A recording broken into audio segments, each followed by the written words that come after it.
जय हिंद दोस्तों। आज की इस क्लास में हम बात करेंगे एड्स के बारे में। एड्स क्या होता है और ये कैसे कास्ट होता है। साथ में हम बात करेंगे एचआईवी इन्फेक्शन के बारे में। एचआईवी इन्फेक्शन के कितने स्टेज होते हैं और कैसे ये वर्क करते हैं, इसके बारे में आज की इस क्लास में हम जानेंगे। तो चलिए सबसे पहले हम बात कर लेते हैं एड्स की पूरे नाम के बारे में और उसके नाम की मतलब को समझ लेते हैं। तब जाकर के इन सभी पॉइंट्स को समझेंगे हम तो अच्छे से हमें समझ में आ जाएगा। तो सबसे पहले अगर हम एड्स के पूरे नाम की बात करें, यानी कि एड्स होता है stand acquired immune deficiency syndrome. तो यहाँ पर चार शब्द आए हुए हैं। पहला है एक्वायर्ड, दूसरा है इम्यून, तीसरा है डेफिशिएंसी एंड चौथा है सिंड्रोम। तो दोस्तों सबसे पहले हम बात कर ले अगर एक्वायर्ड इम्यून की। एक्वायर्ड इम्यून की तो इसका जो रिलेशन होता है डायरेक्ट वो होता है इम्यून सिस्टम से। ठीक है, एक्वायर्ड इम्यून का जो रिलेशन होता है वो होता है इम्यून सिस्टम से। अब इम्यून सिस्टम क्या होता है? एक ऐसा सिस्टम, एक ऐसा तंत्र जो हमारे बॉडी को रोगग्रस्त होने से बचाता है। यानी कि जो माइक्रो ऑर्गेनिज्म होते हैं, पैथोजेंस होते हैं, वायरस बैक्टीरिया होते हैं, उनके अगेंस्ट एंटीबॉडी बनाती है, उनको किल कर देती है। तो वो जो सिस्टम होता है वो कहलाता है इम्यून सिस्टम। और इसके बाद इसमें शब्द एक है डेफिशिएंसी, एक्वायर्ड इम्यून डेफिशिएंसी। अब डेफिशिएंसी का मतलब क्या होता है? डेफिशिएंसी का मतलब होता है कमजोर, वीक। तो जो यहाँ पर इम्यून सिस्टम होता है वो वीक हो जाता है। ठीक है, डेफिशिएंसी का मतलब होता है वीक। तो जो यहाँ पे इम्यून सिस्टम होता है एड्स में वो कमजोर हो जाता है, वीक हो जाता है। ठीक है, और उसके बाद एक शब्द आया है सिंड्रोम। सिंड्रोम का मतलब होता है कलेक्शन ऑफ डिसीज। तो जब हमारी इम्यून सिस्टम कमजोर हो जाएगी तो हमारी जो बॉडी होगी वो अनेक प्रकार से रोगों से ग्रसित हो जाएगी। ठीक है, ढेर सारे डिसीज हमें कॉल्ड होने लगेंगे। तो वही बात यहाँ पर लिखा गया है कि एक्वायर्ड इम्यून डेफिशिएंसी सिंड्रोम। तो यहाँ पर सिंड्रोम के अंतर्गत ढेर सारे डिसीज का सिम्टम एक साथ दिखाई देने लगता है, जो कि एक नॉर्मल ह्यूमन में नहीं हो पाता है। कॉज वो भी उस रोग से ग्रसित व्यक्ति में उसके भी सिम्टम्स दिखाई देने लगते हैं, वो रोग भी उस पर उत्पन्न हो जाता है। तो यहाँ पर इसी बात को हमें जानना है। और देन उसके बाद हम अगर एचआईवी इन्फेक्शन की बात कर लें तो जो एचआईवी इन्फेक्शन होता है वो 3 स्टेज में कंप्लीट होता है। फर्स्ट जो स्टेज होता है वो होता है एक्यूट, सेकेंड जो होता है वो होता है क्रॉनिक, जिसको हम ल्यूटेंट स्टेज कहते हैं, और लास्ट जो होता है, थर्ड जो होता है वो होता है एड्स। तो इन तीनों स्टेज के बारे में हमें पढ़ना है और मैं आपको पढ़ाऊंगा, अच्छे से आपको समझ में आ जाएगा। तो चलिए आज की इस क्लास को हम शुरू करते हैं। सबसे पहले हम जान लेते हैं कि एड्स की डेफिनेशन जो होती है वो कैसे लिखनी है। हमें एड्स की अगर डेफिनेशन लिखने की बात करें, यानी कि परिभाषा की बात करें, तो उसको हम कुछ इस प्रकार से लिख सकते हैं। एड्स एक सीरियस कंडीशन डिजीज है जो कि एचआईवी के इन्फेक्शन से होता है। इस डिसीज के कारण ह्यूमन बॉडी की इम्यून सिस्टम वीक हो जाती है। तो बात समझ में आई? एड्स जो होता है वो एक बहुत ही सीरियस कंडीशन का डिसीज होता है। क्यों? क्योंकि ये एचआईवी इन्फेक्शन का सबसे लास्ट स्टेज होता है। तो मैं आपकी जानकारी के लिए बता दूं, किसी भी डिसीज का जो लास्ट स्टेज होता है वो बहुत ही क्रिटिकल होता है, बहुत ही सीरियस कंडीशन होता है। उस स्टेज में किसी भी व्यक्ति को ठीक कर पाना मुश्किल होता है। तो इसीलिए ये बहुत ही सीरियस कंडीशन का डिसीज होता है, जिसके कारण इस रोग से ग्रसित व्यक्ति की जो इम्यून सिस्टम होती है, उसकी जो बॉडी होती है वो कमजोर हो जाती है और उसकी वजह से ढेर सारे डिसीज उसको कॉल्ड होने लगते हैं। एक साथ बहुत सारे डिसीज के सिम्टम्स जो होते हैं वो दिखाई देने लगते हैं। तो वहीं पर अगर हम इम्यून सिस्टम की बात कर ले तो इम्यून सिस्टम का मतलब होता है collection of organs, cells and proteins. तो इम्यून सिस्टम जो होता है वो ढेर सारे ऑर्गन्स, सेल्स एंड प्रोटीन से मिलकर के बना होता है। अगर हम ऑर्गन्स की बात कर ले तो ऑर्गन्स में हम बात करें तो थाइमस ग्लैंड हो गया, लिम्फ नोड हो गया। लिम्फ नोड दोस्तों जो होता है वो हमारे गले के पास यहाँ पर पाया जाता है। ठीक है, उसके बाद अगर हम सेल्स की बात कर ले तो सेल्स में बात करें तो डब्ल्यूबीसी हो गई, ये बहुत ही ज्यादा हेल्प करती है इम्यून सिस्टम को।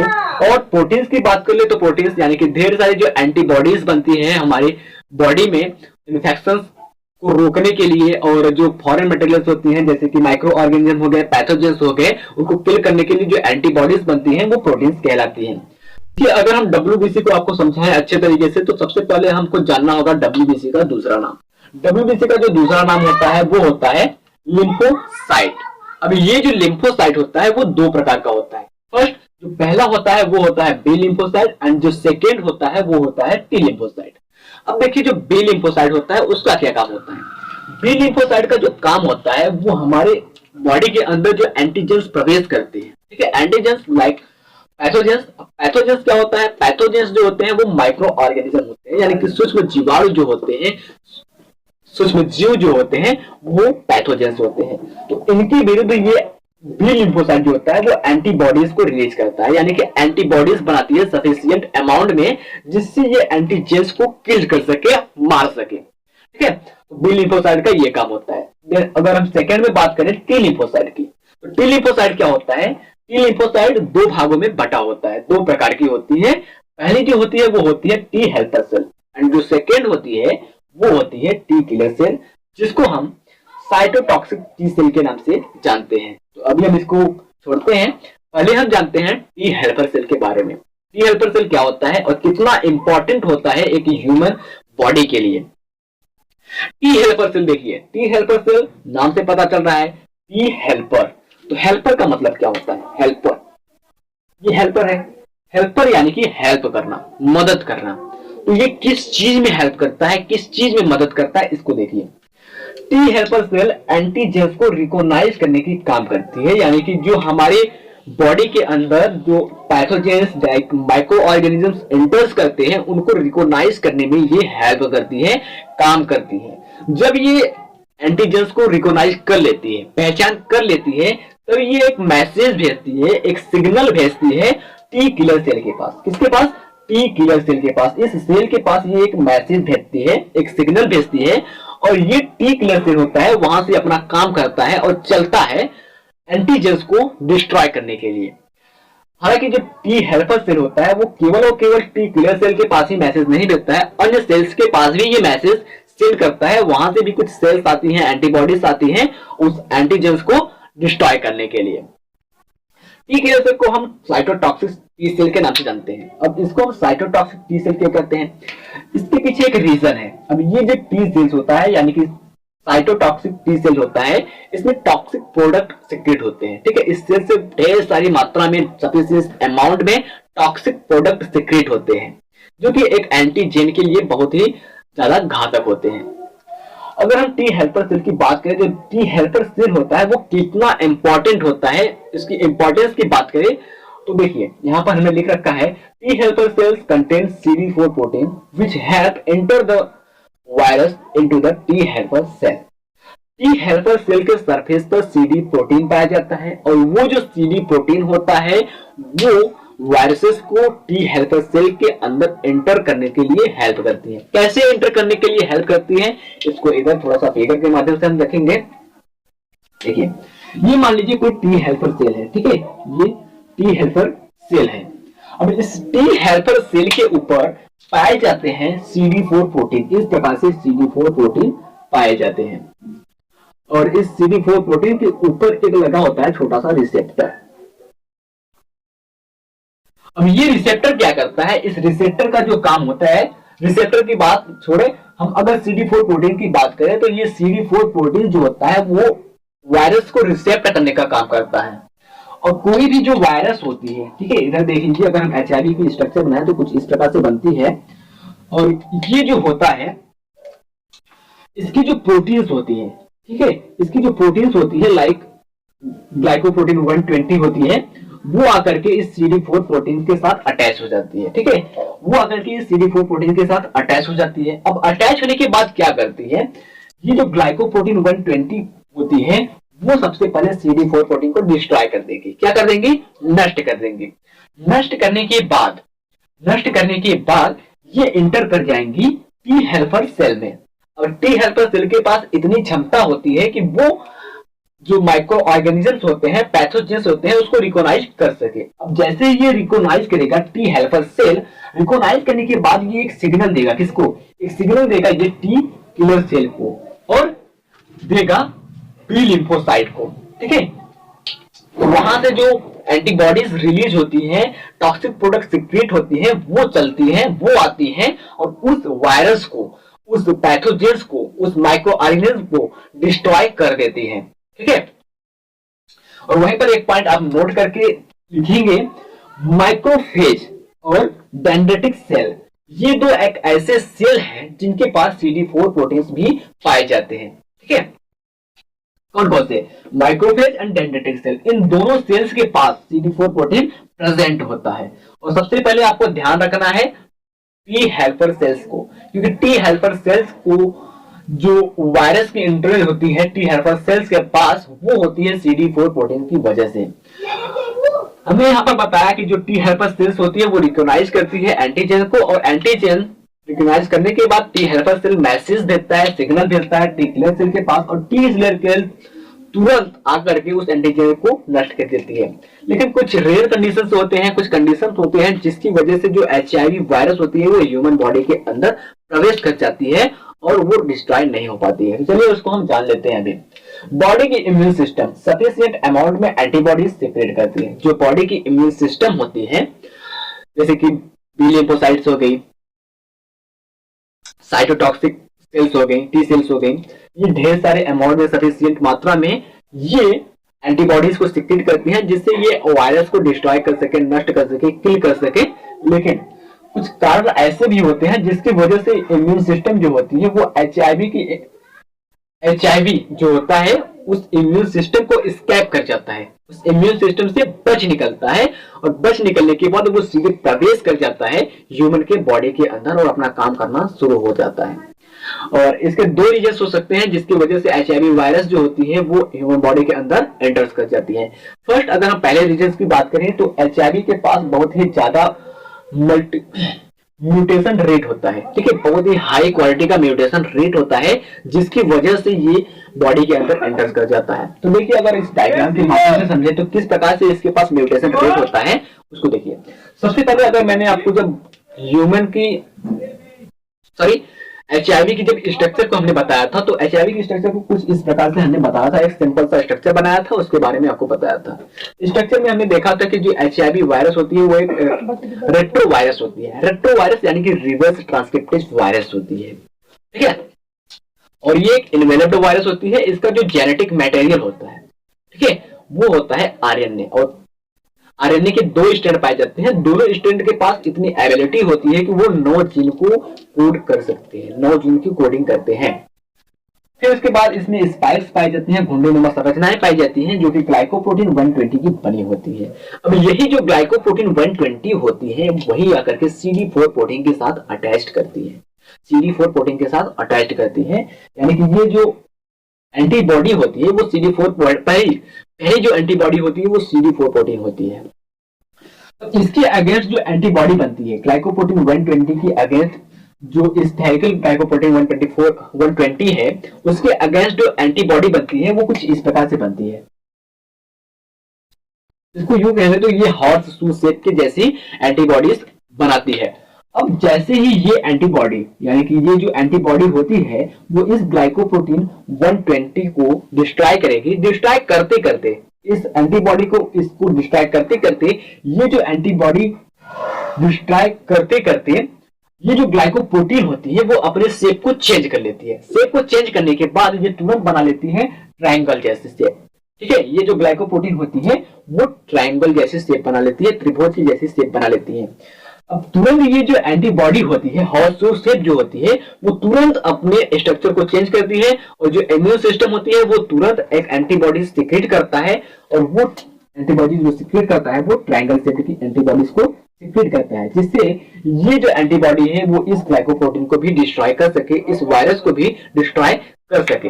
देन ये जो ग्लाइकोप्रोटीन है वो फिर से अपने स्ट्रक्चर में चेंजेस लाती है, फिर से अपने स्ट्रक्चर में अपने शेप में बदलाव लाती है। बदलाव लाने के बाद ये स्क्वायर शेप में हो जाती है, यानी कि वर्गाकार हो जाती है, और इसके अगेंस्ट कोई भी एंटीबॉडी इम्यून सिस्टम सिक्रेट नहीं कर पाता है। और यही जो वायरस होती है वो इम्यून सिस्टम को स्कैप करने के बाद बॉडी के अंदर प्रवेश कर जाती है। तो ये पहला रीजन है। और दूसरा रीजन ये हो सकता है कि वायरल DNA जो होता है वो इंटीग्रेट हो जाता है होस्ट DNA में, ठीक है, जिसकी वजह से ये बच निकलता है, स्कैप कर जाता है। देखिए इंटीग्रेट क्या होता है, इंटीग्रेट का मतलब क्या होता है और वायरल DNA क्या होता है। तो अभी तक हमने जाना था कि वायरस के अंदर जो जेनेटिक मटेरियल होती है वो होती है RNA, ठीक है, जेनेटिक मटेरियल जो होती है वो होती है RNA। लेकिन हमने आपको यहाँ पर एक बात और बताया कि जो HIV होती है वो होती है रेट्रो वायरस। क्या होती है? Retro virus. अब रेट्रोवायरस का मतलब क्या होता है? रेट्रोवायरस का मतलब होता है रिवर्स ट्रांसक्रिप्टेज।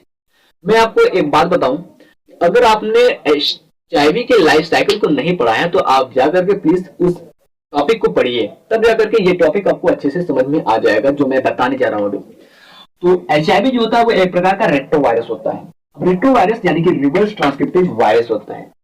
इस वायरस के पास इतनी एबिलिटी होती है, इतनी क्षमता होती है, इतनी पावर होती है कि वो अपने जेनेटिक मटेरियल को चेंज कर देता है आरएनए टू डीएनए। ठीक है, आरएनए से डीएनए में चेंज कर लेता है एक एंजाइम की प्रेजेंस में, जिस एंजाइम का नाम है रिवर्स ट्रांसक्रिप्टेज एंजाइम।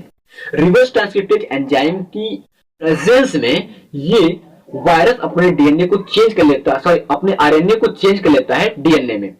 और ये डीएनए जो होता है वो इंटीग्रेशन के प्रोसेस के थ्रू और एंजाइम जो होता है वो इंटीग्रेट एंजाइम की प्रेजेंस में अपने डीएनए को होस्ट डीएनए के साथ अटैच्ड करा लेता है, इंटर कर जाता है। तो देखिए यहाँ पर हमने स्ट्रक्चर बना रखी है, ये जो ग्रीन कलर की स्ट्रक्चर दिखाई दे रही है ये हमारा वायरल डीएनए है, यानी कि वायरस का डीएनए है। और ये जो ब्लैक कलर की दिखाई दे रही है ये हमारा होस्ट डीएनए है, यानी कि ये हमारा अपना खुद का डीएनए होता है। इसके साथ जो वायरल डीएनए होती है वो अटैच्ड हो जाती है। ठीक है, अब ये वायरल डीएनए जो अटैच्ड हो गई इसमें हो गए मेटाबॉलिक एक्टिविटीज। ठीक है, इसमें मेटाबॉलिक एक्टिविटीज होंगी जिसकी वजह से ये वायरल डीएनए जो होता है वो टूटना शुरू हो जाता है और फिर से अपनी स्टेप में चेंजेस लाता है और ये फिर से आरएनए बनाता है। अब दो प्रकार के आरएनए बनते हैं, ढेर सारे मात्रा में आरएनए बनते हैं। जैसे कि दो प्रकार के आरएनए बनेंगे, उनमें अगर मैं बात कर लूं तो कुछ होंगे जेनिटल आरएनए और कुछ हो जाएंगे मैसेंजर आरएनए। फिर से जो मैसेंजर आरएनए होगा वो प्रोटीन्स का फॉर्मेशन करेगा, जेनिटल आरएनए जो होगा वो फिर से आरएनए की स्ट्रैंड बनाएगा, कैप्सिड बनाएगा और फिर से वो अपनी संख्या को बढ़ा लेगा। कुछ इस प्रकार से जो वायरस होते हैं वो इम्यून सिस्टम को स्कैप करके के बॉडी के अंदर प्रवेश कर जाते हैं। तो मैं आशा करता हूं कि इतना जो पॉइंट है वो आपको समझ में आ गया होगा। चलिए अब आगे की पॉइंट को देखते हैं। सबसे पहले आप इसका स्क्रीनशॉट लेना चाहते हैं तो स्क्रीनशॉट ले लीजिए। चलिए दोस्तों, अब हम बात कर लेते हैं एचआईवी की इन्फेक्शन जो होती है वो कितने स्टेज में होती है और कौन सा स्टेज का टाइम पीरियड ज्यादा होता है, कौन से स्टेज का टाइम पीरियड कम होता है, कौन से स्टेज में कौन कौन से सिम्टम्स दिखाई देते हैं, कौन से स्टेज में कौन कौन से सिम्टम्स नहीं दिखाई देते हैं, उनके बारे में पढ़ेंगे। और अभी तक हमने पढ़ा कि इम्यून सिस्टम जो होती है वो हमारी किस प्रकार से वर्क करती है, इम्यून सिस्टम में सबसे इंपॉर्टेंट क्या होता है उसके बारे में पढ़ा, और किस प्रकार से जो एचआईवी वायरस होती है वो हमारे इम्यून सिस्टम को स्कैप करके हमारे बॉडी के अंदर प्रवेश करके अपनी संख्या को इंक्रीज। अब हम देखते हैं इन तीनों स्टेज की इन्फेक्शंस को। तो सबसे पहले आपको हम बता दूं इस ग्राफ में कौन कौन सा भाग मैंने बनाया है, कौन कौन से पार्ट का क्या क्या नाम है। तो इस ग्राफ में आप देखेंगे कि हमने यहाँ पर सबसे नीचे की ओर कुछ नंबर्स लिखे हुए हैं। ये जो नंबर्स है ये रिप्रेजेंट करते हैं टाइम को, यानी कि ईयर्स को रिप्रेजेंट करते हैं। तो यहाँ पर हमने 0 से लेकर के 10 तक के नंबर्स को लिखा है, यानी कि 10 वर्षों को मैंने दर्शाया है, क्योंकि जो एड्स होता है वो कंप्लीटली 10 वर्ष लेता है कास्ट होने में, इसके सिम्पटम्स अच्छे तरीके से पता चलने में। यहाँ पर हमने 3 कलर्स का यूज किए हैं और 3 लाइनें बनाई हैं। जो फर्स्ट कलर है वो है हमारा ब्लू कलर, जो कि रिप्रेजेंट करता है हमारे एचआईवी के कॉन्सेंट्रेशन को, यानी कि एचआईवी की जो इन्फेक्शन रेट है वो कितनी है इसको रिप्रेजेंट करता है। देन उसके बाद ग्रीन कलर की जो है वो रिप्रेजेंट करता है टी हेल्पर सेल की कॉन्सेंट्रेशन को, यानी कि जो टी हेल्पर सेल्स होती है वो कब इंक्रीज करेगी कब डिक्रीज करेंगी उसको। उसके बाद जो रेड कलर की है वो हमारे रिप्रेजेंट करती है एंटीबॉडी की कॉन्सेंट्रेशन को, यानी कि जो एंटीबॉडी की कॉन्सेंट्रेशन होती है वो कब इंक्रीज करेगी और कब इंक्रीज किए हुए ही रहेगी। ठीक है, तो सबसे पहले अगर हम फर्स्ट स्टेज की बात करें, यानी कि पहली अवस्था की बात करें, जो पहली अवस्था होती है इन्फेक्शन की वायरस के वो होती है एक्यूट स्टेज, जिसकी टाइम पीरियड होती है 2 वीक टू 6 मंथ, यानी कि 2 सप्ताह से लेकर के 6 मंथ तक होती है, या फिर इसकी जो टाइम पीरियड होती है वो काफी ज्यादा भी हो सकती है, 2 वीक से लेकर के 6 वर्ष तक या फिर 2 साल तक हो सकती है। तो इसमें क्या होता है कि सबसे पहले जो एचआईवी वायरस होती है वो आकर के अटैक करती है। ठीक है, एचआईवी वायरस जो होती है वो आकर के अटैक करती है। अटैक कहां पर करती है? अटैक करने के दौरान ये हमारे टी सेल्स जो होती है, टी लिम्फोसाइट जो सेल्स होती है उसके ऊपर पाया जाता है CD4 प्रोटीन, जो कि रिसेप्टर का काम करती है। अब जो एचआईवी होता है वो आकर के उसी रिसेप्टर पर अटैक होता है, अटैक करता है और अटैच्ड हो जाता है। अटैच्ड होने के बाद वो CD4 प्रोटीन को डिस्ट्रॉय करता है।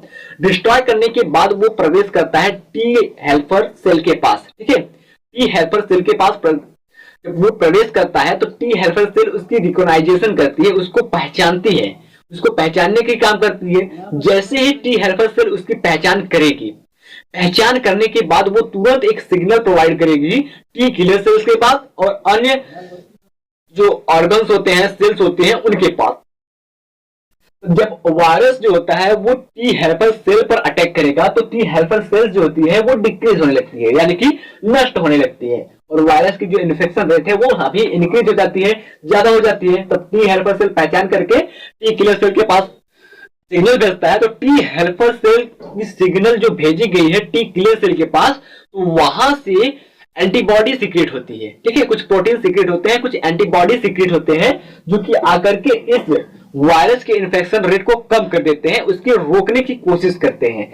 तब देखिए यहाँ पर ये जो पिक है हाईली गया है वो एकदम से डाउन हो गया, एकदम से नीचे आ गया है। ठीक है, एकदम से नीचे आ गया है। क्यों? क्योंकि जो टी किलर सेल है वो एंटीबॉडी सीक्रेट किया। देखिए ये रेड कलर की जो एंटीबॉडी मैंने लाइन बनाई है, ग्राफ बनाई है, वो काफी हाई लेवल तक गई है, एकदम ऊपर तक गई है, और एक कॉन्सेंट्रेशन में वो एक सीधे लाइन के रूप में बन गई है। तो यहां तक जो HIV की इन्फेक्शन रेट होगी वो इंक्रीज नहीं कर पाएगी, इंक्रीज करेगी लेकिन धीरे धीरे इंक्रीज करेगी। देखिए यहाँ पर धीरे धीरे ये इंक्रीज कर रही है। क्यों? क्योंकि जो एंटीबॉडी सिक्रेशन है वो काफी हाई मात्रा में है, काफी हाई लेवल पर है। तो अगर ये अचानक से सिक्रेट कर अचानक से अपनी इन्फेक्शन रेट को इंक्रीज करेगा, हाई लेवल पर ले जाएगा, तो जो एंटीबॉडीज बनी हुई है हमारे शरीर में इम्यून सिस्टम के द्वारा, वो एंटीबॉडीज इस वायरस को डिस्ट्रॉय कर देगी, नष्ट कर देगी। तो इसलिए ये जो अपना इन्फेक्शन रेट होता है वो धीरे धीरे लेकर के जाता है। अब ये जो इन्फेक्शन रेट धीरे धीरे चलता है, इस स्टेज को कहते हैं क्रॉनिक स्टेज या फिर लोटेंट स्टेज कहते हैं। और इसकी जो टाइम पीरियड होती है वो लगभग होती है 5 to 10 ईयर, यानी कि 5 से 10 सालों की होती है। और ये किसी भी सिम्पटम्स को रिप्रेजेंट नहीं करता है, किसी भी सिम्पटम को नहीं दिखाता है, इसलिए इसका ट्रीटमेंट कर पाना बहुत ही घातक होता है। यानी कि यूं कहें तो ये एक छुपा रुस्तम तरीके का होता है। ठीक है, ये अपना काम करेगा लेकिन किसी को पता नहीं हो पाएगा, तो इसलिए हम इसको छुपा रुस्तम तरीके का कहेंगे। तो इसलिए ये बहुत ही ज्यादा भयंकर हो जाता है। और जो हमारी टी हेल्पर सेल होती है वो डिक्रीज होना शुरू हो जाती है, इसकी जो ग्राफिकल रिप्रेजेंटेशन होती है वो कम होना शुरू हो जाती है, क्योंकि जो वायरस होता है वो टी हेल्पर सेल को डिस्ट्रॉय करता है धीरे धीरे और अपने इन्फेक्शन रेट को तेज करता है, यानी कि बढ़ाता है।